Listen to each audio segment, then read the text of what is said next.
Hi guys, this is the 14th version on congruence. So to start, one thing we want to do is kind of recall stuff from our last topic, which dealt with rigid transformations. Remembering what they are, the transformations that don't change size.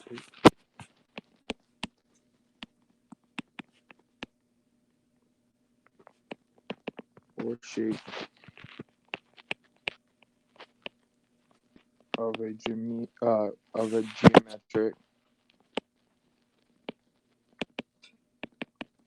figure. Right, and those three ones that we went over were reflections, translations, and rotations. Right, whenever we perform the three, the size and of the shape, right, did not change. Now, we're going to go through congruence. So to start off, we'll go through the definition of what is congruent. So figures that have the same side length and angle measure.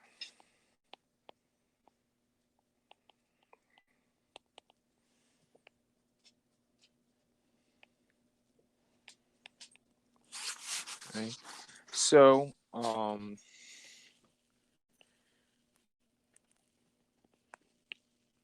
say we have two triangles and just pretend they are identical. Right? So we have ABC and DEF. Now, to prove that, again, they are congruent, they need the same angle measures, right?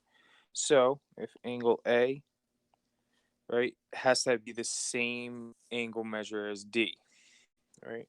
And B, you'll see I'm making two marks, right, to represent a different angle measure, but since they both have two marks, B and E are congruent. And then for another angle, we'll put three little arcs around it, right, representing that C and F need to be congruent. All right, so the first step to prove the congruence is angle A is congruent to angle D. Angle B is congruent. So this is the congruent sign. It's the equal sign with a little tilde on the top. Right, so congruent, that's our sign, okay? So that's congruent to angle E. And then angle C is congruent to angle F. Okay. Now, right, we need to show their side lengths are also congruent. To show side lengths, we make a dash through the side. So AB is congruent to DE.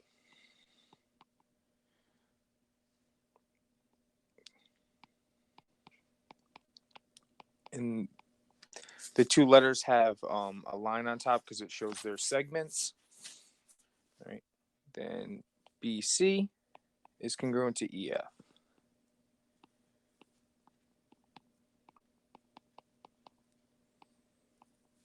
And then the last one, we're going to make three dashes for AC and DF.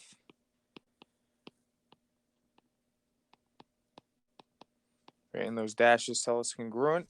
So now if we have those 6 things congruent, we can say these triangles are congruent. So triangle ABC is congruent to triangle DEF. And that's because, right, all the angles are congruent, right? They all have the same angle measures and same side lengths. Okay, so that's how we prove our congruence. Now, congruent transformations, right? The only congruent transformations are rigid motions that map a pre-image to a congruent image, right? So, right, we said rigid transformations are translations, reflections, and rotations.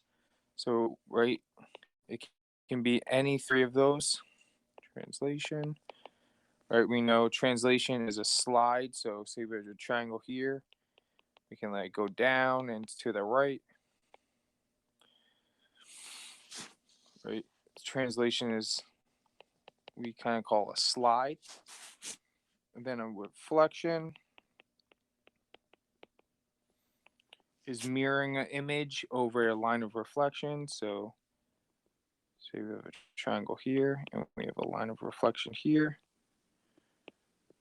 right? And we call this like a mirror image or flip. And then last one, right, is rotation.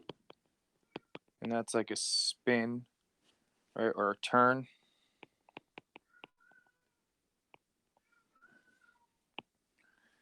Right, so we have a triangle here, right? It's going, and say our origin's here, right? It can rotate to like right here. Something like that. All right, so now we're going to prove whether or not these triangles are congruent. And if they are congruent, then we want to identify the composition of the transformations. So, right, to prove they're congruent, it should be from our pre-image ABC, right? To prove it's congruent to DEF, we need to show some rigid motions that make ABC land on DEF. So, right, the first one shows a reflection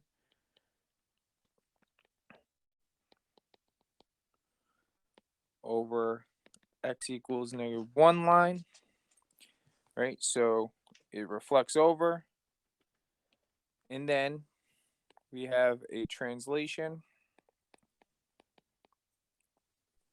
right? 2 to the right and down 5. So, and then these lead to landing on triangle DEF, right? And so, because there are certain rigid motions that make our pre-image land on our new image, we can tell that they are congruent because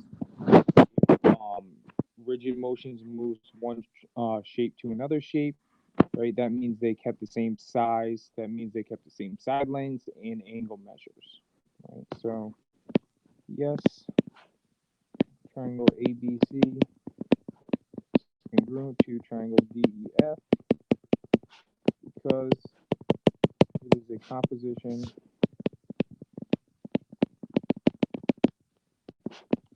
of rigid motions.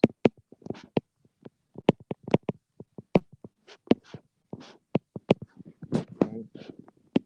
And it was a composition, right? Remember, we write the thing you do second first, right? We did a translation of 2 comma -5, right? That was second,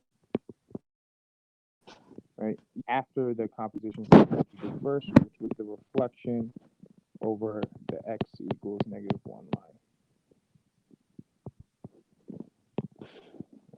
Those were our composition, and right, composition of rigid motions from one shape to another, then they're congruent.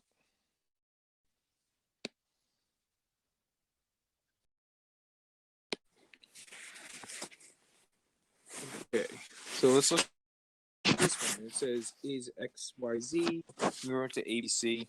Right? If so, identify the composition and the transformation. So let's look to see if we can find two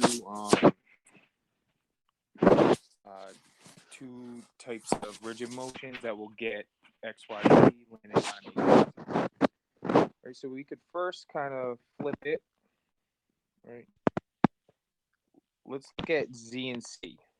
Let's look for the line that would be halfway in between to flip them over. Well, that'd be at x equals -1/2, right? That's exactly halfway between these.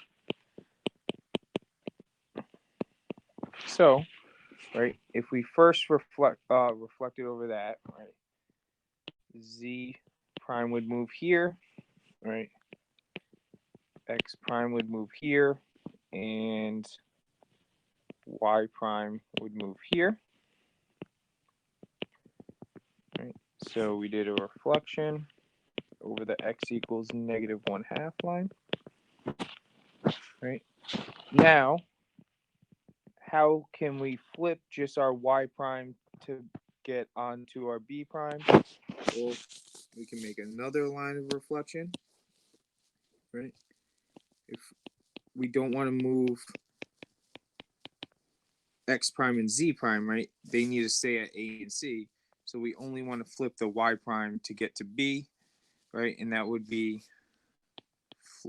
doing a reflection over this line, which is the x equals, or sorry, not x equals, right? That'd be y equals 2 line. Right? So if you flip that, then right, it's going to land on ABC. Right? So let me move this over a second. Right, y equals 2. Right, so now we have a composition. Right, first we did reflection over x equals -1/2, and then we did a reflection over y equals 2, and right, that gave us the triangle landing on ABC, which proves their congruence. So, right, therefore, triangle XYZ is congruent to triangle ABC. Right, from those two rigid motions, the composition of those two rigid motions. All right, now let's do an example. This says use the definition of congruence in terms of rigid motion to determine whether two figures are congruent or not, right? So we know there needs to be at least one rigid motion, but there can be a composition of rigid motions that move one shape to the other shape, right, to prove they're congruent. So first, right, let's figure out which rigid motion. Well, if you look at DEF, it looks like we can just flip it over our y-axis, right? So if we do a reflection of DEF over the y-axis, it's going to land on ABC. So reflection over the y-axis, which is a rigid motion, we'll put our we'll make these congruent, right? So we have a rigid motion.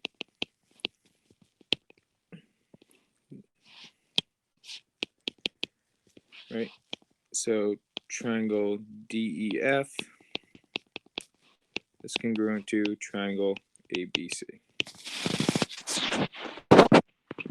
All right, let's look at the next one. We know for congruent shapes, they need to have the same side lengths, right, and be the same shape. So we know the side lengths are not congruent, right? They're different sizes. So that means not rigid, which means it's not congruent. Right, so they're not congruent because the side lengths are not the same. All right, let's look. We need, right, we want XYZ to land on TUV. Right, so X, if we look at, is -2, -4. And T, which we want it to land on, is 2, 4. So if you think about what rigid motion will change our XY to -XY, sorry, -X, -Y, right, the opposite of each, well, that's a 180-degree rotation.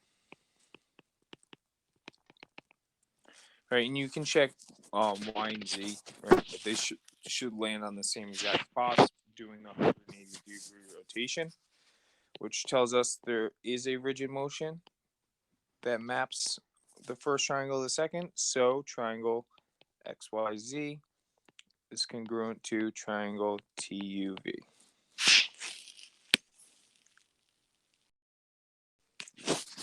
All right, so the other one was just find one rigid motion that maps Now these ones we're going to look for a composition of motions, or it says a sequence of rigid motions. So right, we know we're going to need at least two rigid motions to get one shape to the other shape. The first one, right? What we can do, right? We want CDE, right, congruent to MNP, right? So we need D and E to get up top here.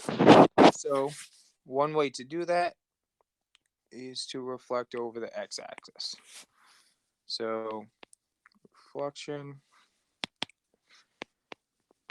x-axis, and it tells us give the coordinates, right? So that means x, y, right, changes to x, negative y. Right, so if we draw it, right, C prime goes here, D prime goes here, and E prime goes here. Now we have the same shape and directions for C prime, D prime, E prime as M and P. So now we just kind of got to slide it over, right? So we want to do a slide or a translation, right? We just need to move over 1, 2, 3, 4, 5 to the right. So 5, 0, right? There's our translation. Or you can write x, y changes to x plus 5, y, right? So we just shifted 5 over, right? And we're going to land on M and P. So therefore, right, we can say by first, right? So translation, we did second, so we read it first. And then we did the x-axis first, so that's written second, right? So we did that composition, right, for triangle CDE to map, right, to triangle MNP.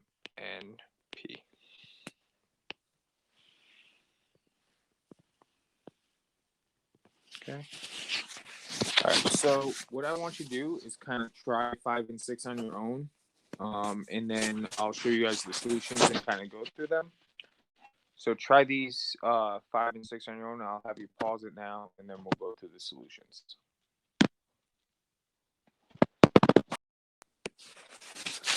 All right, so we can look at the solutions of 5 and 6. 5, right? We want to rotate 180 degrees, right? Because we want x. So it goes UV, WX. So sorry, we want U and JKLM. So we want U and J to match up, right? So the only thing that will get them close is 180 degree rotation. All right, so U is at -2, 5. So it's going to be at 2, -5.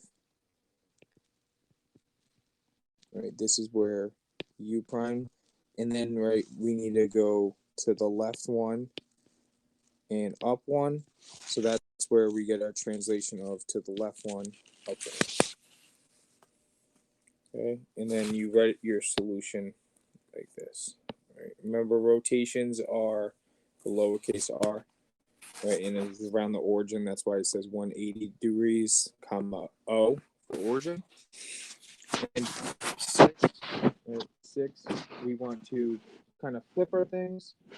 Okay, so if we flip it over the y-axis, right, D prime goes here, and then, right, you just need to go up. Depends on, sorry, I wrote start with ABC. So it depends on which one you go, right? So if you started the other way, it'd be reflect over the y-axis and then up 2, right? The way I wrote it, so let me erase this. Right. Same thing with 5. I kind of went the opposite way, but so you reflect ABC. So A prime is here. Sorry, and then to get to D, you go down 2. Right. That's where you get the down 2. So this if I go through this one, right, it'd still be 180-degree rotation, right, of J. So that's 1, -4. So that'd be -1, 4. Would be J prime, and then you go to the left and then up 1. So that's what. Sorry. So I'm going to 5. I'm going 4. Same thing, right? 100-degree rotation, and then left 1, up 1, and you land on that U.